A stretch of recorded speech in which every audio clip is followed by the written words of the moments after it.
E aí, pessoal, tudo bem? Hoje eu vou fazer uma análise aqui da discussão política que eu tenho visto, né, nas mídias, embora eu não acompanhe muito, assim, né, porque é o mesmo blá blá blá de sempre, mas a gente acaba sempre vendo no Instagram, né, e é justamente por isso, né, sobre esse mesmo blá blá blá, que a gente acaba sendo enganado, né, que é um linguajar retórico, que desvia o nosso foco porque realmente é importante, e a gente acaba sendo desviado daquilo que é realmente importante, né, e é o que eu quero trazer aqui, o que de fato seriam os aspectos mais importantes que a gente deveria olhar, né, ao escolher um candidato.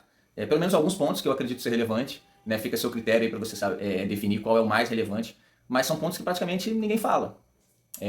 Basicamente, tudo se limita a uma análise econômica, ou seja, quem roubou mais? Essa é a grande pergunta da eleição. Parece que só isso vale. Ah, o outro roubou 5 milhões, o outro roubou 100 mil dali, o outro roubou 30 milhões, o outro roubou 10 bilhões. Olha, é claro que isso é importante, é claro que eu não vou negar essa importância, tudo isso é muito importante, somente no dia a dia, principalmente as pessoas mais humildes, né, aquelas pessoas que trabalham o dia inteiro, moram longe do trabalho, pegam condução, vão ao mercado, sentem o peso, né? Isso acontece até comigo mesmo. Sente o peso ali da comida, da inflação e tudo mais, tudo pesando um pouco mais a cada dia, né? A gente vai sentindo isso. Eu acho que isso é muito relevante, sim. Mas o que às vezes eu espero do debate público, né, principalmente desses ilustres faladores aí da internet, muitas pessoas inteligentes, inclusive, que eu admiro, que eu aprendo muitos outros assuntos, mas fica muito nessa questão quem roubou mais. Assim, é lógico que isso é um ponto, mas será que não existem outros pontos de análise? Tudo se resume a isso, porque isso é uma conta matemática, né? Então bota lá na conta quem roubou, o que o outro roubou, né? Quem roubou, quem não roubou, e aí quem roubou menos tá eleito, não precisa nem de voto, né? Se for só isso, é uma questão matemática, né? É igual o lance do VAR lá no futebol. Quando é uma questão de impedimento, é uma questão meramente ali você medir se está impedido ou se não está. Se não está, o juiz não precisa nem lá olhar. Né? Se você for transferir para a eleição, se ela se limitar a uma questão de quem roubou mais, não precisa nem votar. Você faz uma análise matemática lá de quem roubou mais e o que roubou menos acaba sendo eleito. E é óbvio que quando você escolhe um líder para comandar o país, né, ou o Estado, enfim, né, os outros cargos, eu acho que vai muito além da economia. Né? Inclusive, essa é um olhar marxista da história. Porque o marxismo ele parte de um pressuposto materialista, né, que vem da Revolução Científica. Ou seja, só existe matéria. Né? É uma tese até que o Engels desenvolve um pouco mais.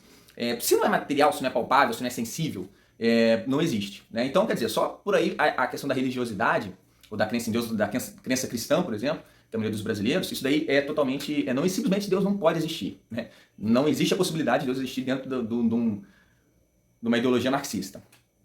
Tanto que a religião, na verdade, eles fizeram uma nova religião, uma nova teologia, que é a teologia da libertação, que é uma teologia muito mais voltada para a questão material, você cuidar materialmente dos pobres, da casa, da comida, da conforto, isso é o máximo. Né? Não existe essa ideia de salvação, salvar almas. Por isso que eles não falam do perdão, da caridade, do juízo final, em salvação das almas. Nada disso interessa, não existe céu e inferno. Na verdade, eles querem transformar esse mundo, né, no paraíso terreno.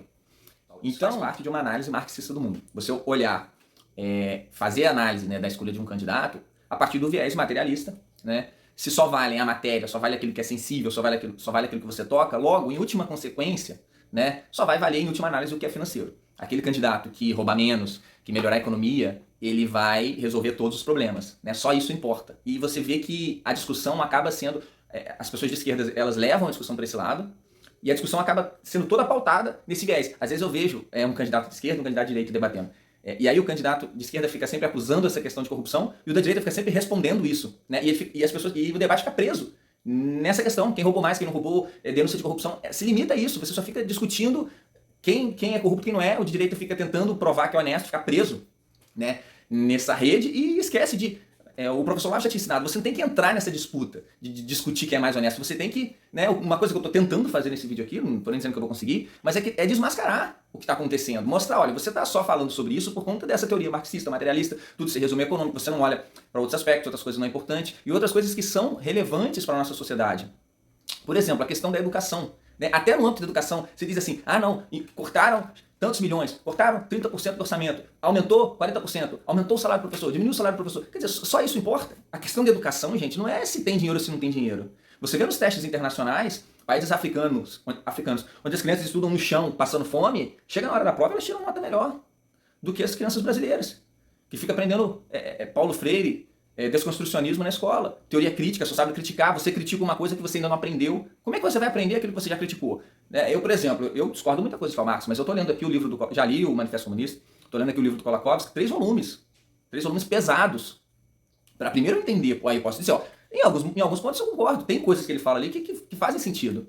Agora, tem muita coisa que eu discordo. Para você discordar ou não, primeiro você precisa entender, primeiro você precisa estudar. Se você não entende, você vai ficar criticando antes de entender. Esse é o método de ensino hoje, você criticar primeiro para depois aprender. Ora, se você já criticou, aquilo ali já não te interessa mais, você não vai aprender. É simples assim, aí você não aprende nada mesmo. Né? A fórmula mágica de você não aprender nada. Esse é o método da educação. E quantas pessoas levantam isso, né, para o debate público? Será que a educação não é importante? Quando eu digo educação, gente, não estou falando em quantidade de investimento.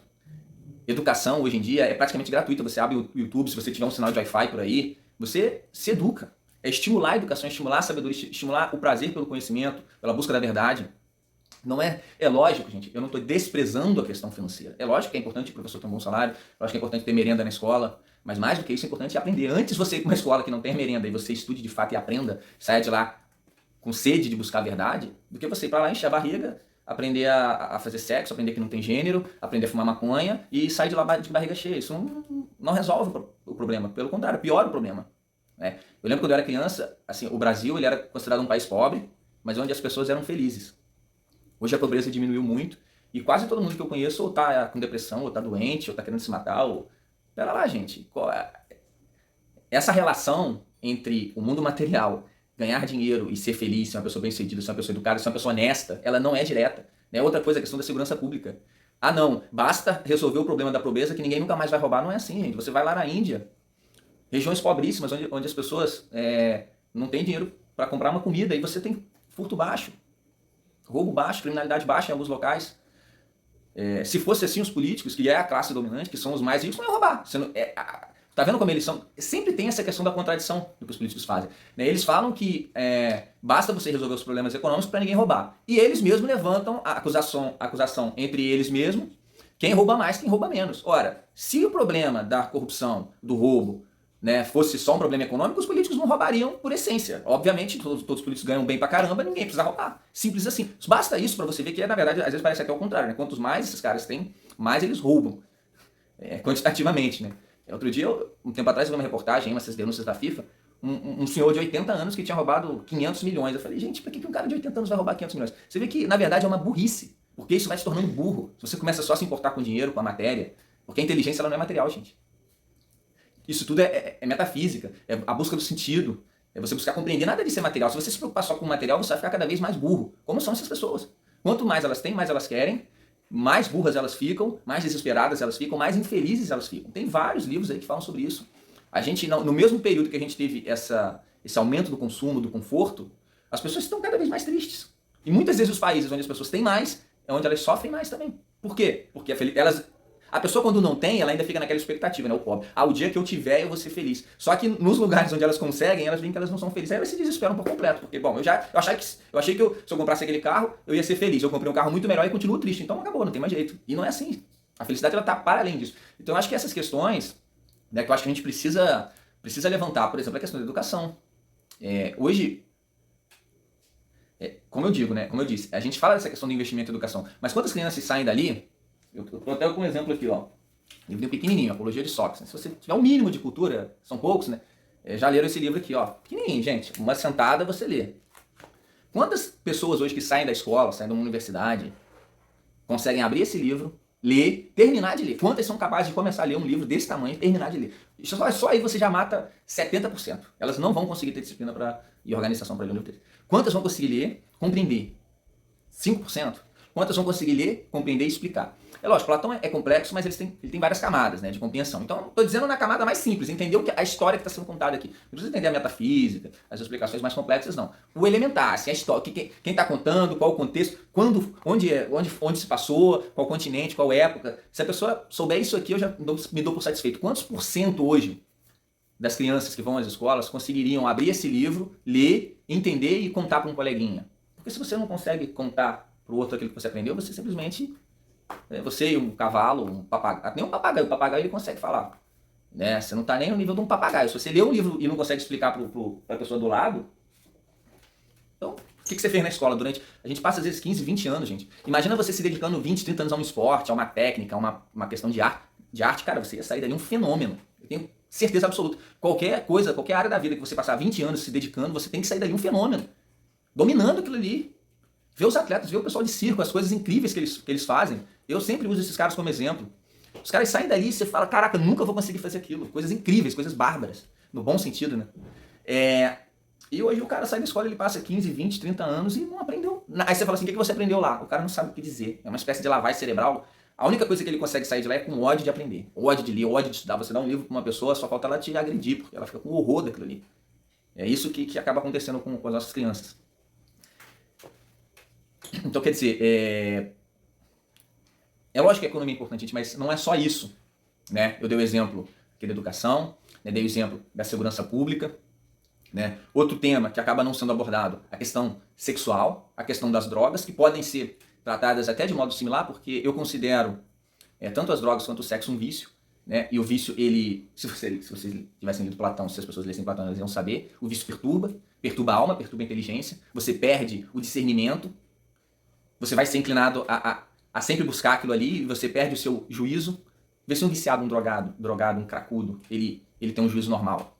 Não tem, pô. E a questão do sexo é a mesma coisa, tá? Que hoje em dia, eu acho que é a grande droga, o grande vício das pessoas hoje, que elas mal conseguem conversar, se relacionar, tudo está implícito a questão sexual, e o que torna o diálogo difícil, porque se você conversa com alguém hoje na rua, provavelmente ela vai achar que você está querendo fazer sexo com ela, ou se alguém vem conversar com você, normalmente está associado a isso, então você acaba não tendo relacionamento entre as pessoas, tudo se limita a essa questão. Eu acho que a grande droga que hoje é estimulada na nossa sociedade, mas enfim, é um assunto mais complexo, mais sutil, né, que eu preciso abordar em outro vídeo, é um outro assunto. A questão da droga mesmo, né, a maconha, por exemplo, ou outras drogas, eu fico pensando, a maioria das pessoas que são, né, apoiadores da esquerda que eu conheço, boa parte são usuários de drogas. Será que essas pessoas são livres para fazer uma escolha? Elas estão fazendo uma escolha livre? Ou elas estão fazendo uma escolha influenciadas pelo vício? Será que a inteligência delas, a Tina, é normal, como uma inteligência comum? Uma coisa que eu acho muito curioso é o seguinte, você vai nas faculdades de filosofia, né, ou sociologia, enfim, essas faculdades que você deveria ler mais, você tem que entender as questões mais complexas, os pensadores, os homens mais inteligentes, imagina você ler Platão, você ler Aristóteles, São Tomás de Aquino.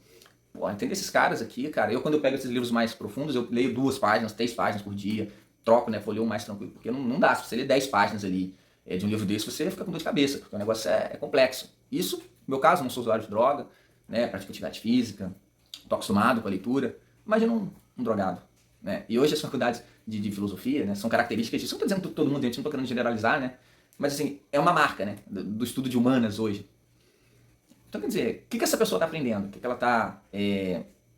será que ela está conseguindo, de fato, compreender? Será que ela tem condições fisiológicas de aprender? Né?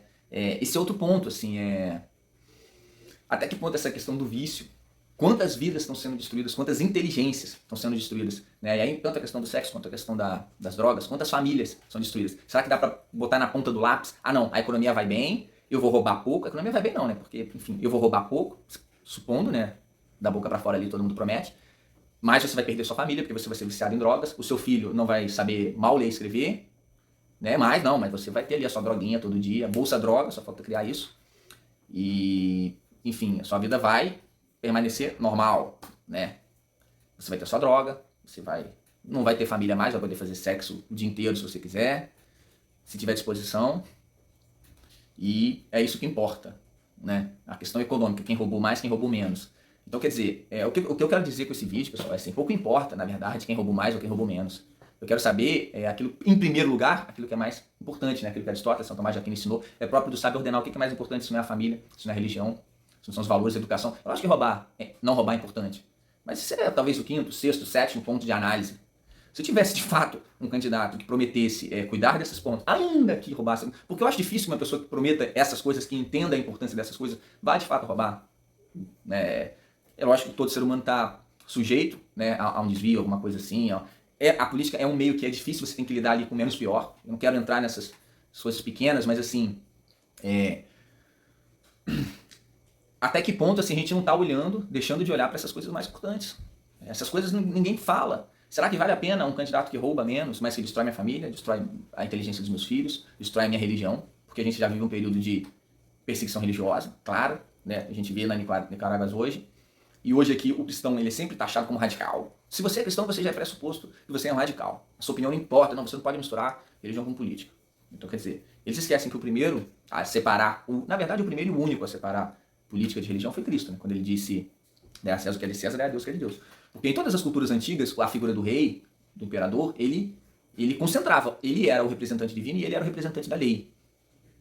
E assim foi nas culturas, assim foi antes de Cristo e assim foi nas culturas pós-cristãs também, se você considerar assim o nazismo, o comunismo. Todas as culturas onde o Islã é assim, todas as culturas onde o cristianismo decai, o poder temporal ele passa a assumir. Eles prometem um Estado laico, né? Mas o Estado laico deles é assim, não, acaba com a religião e agora eu vou dizer o que é religião ou não. O governante, o rei, o presidente, aí o nome eles mudam, né? Isso não importa, mas a figura do poder temporal passa a ser também o líder espiritual e, na verdade, ele passa a se dominar tudo. Por que eles não gostam de religião? Porque a religião limita o poder do rei. A religião, ela tem uns mandamentos ali, ó, honrar pai e mãe. Então, quer dizer, aquele mandamento, né, eu dei um exemplo, mas todos os mandamentos é uma seara que o rei não pode tocar. Aquilo ali são mandamentos divinos. Deus está acima dele e Deus delimitou aquilo ali. Ele não vai poder falar daquilo ali. Ele não vai poder legislar sobre aqueles assuntos. Sobre outras coisas, economia, comércio. A igreja nunca se meteu muito nisso. Se você prestar atenção, nunca se meteu, não está nem aí. Assim. Agora, existem esses mandamentos aqui, onde está acima do poder, da autoridade do homem. Agora, quando o homem apaga Deus da história, o homem acaba sendo escravo do próprio homem. Né? Então, o verdadeiro Estado laico foi esse que Cristo propôs. O Estado onde se divide a religião e o governante, e cada um governa na sua esfera. O governante na questão legal e a religião na questão moral. Isso é divisão de poder, isso é mais liberdade, né? Enfim, e menos autoritarismo. Quando você une na mesma pessoa o poder temporal, que é o que fazem quando eles pregam esse Estado laico, isso sim, sempre acontece no autoritarismo. Pode prestar atenção. Eu acho que seria interessante fazer um estudo assim, não sei se tem, fazer uma correlação de o quanto aquela civilização valoriza o cristianismo e o tamanho do poder temporal, o quanto o poder temporal concentra, né, concentra atribuições, concentra soberania. Eu tenho certeza que os regimes mais autoritários vão ser em lugares onde o cristianismo não tem expressão. Pode fazer essa correlação aí. Então, quer dizer, se eu tenho um governante que está contra isso, será que eu vou discutir só a questão de quanto roubou? Porque quanto roubou é muito subjetivo, né? Aí fica 1 milhão para lá, 1 milhão para cá. Como é que eu vou conferir isso daí? É lógico que a gente tem que conferir, gente, mas assim, existem outras coisas tão nítidas na nossa cara que não têm sido faladas. Então é por isso que eu estou fazendo esse vídeo. Acho que é basicamente isso que eu tinha para passar para vocês. De fazer essa reflexão aí antes da eleição e... se esse vídeo te ajudou, se você quiser passar para mais alguém, beleza? Um abraço aí, até a próxima.